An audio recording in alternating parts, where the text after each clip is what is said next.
Jeg vågner med et skrig. Jeg har drømt om Mads igen. Denne gang stod han ude i nogle sumpede tåger og kaldte på mig. Kirkeklokker ringede i baggrunden, og han blev ved med at gentage mit navn. Lulu! Lulu! Lulu! Det lød som en ugles hæse natteskrig. Hans forførende øjne skar gennem mørket, og selvom jeg forsøgte, kunne jeg ikke stå imod. Da jeg gik frem mod ham, forsvandt han i tågerne. Jeg kaldte på ham, men fik ikke noget svar. Jeg mærkede en kulde ned langs rygsøjlen.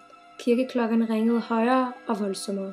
Og så var det som en kold hånd lagde sig på mine skuldre. Jeg skræd og vågnede. Jeg bliver liggende i sengen, ryster af angst og kulde.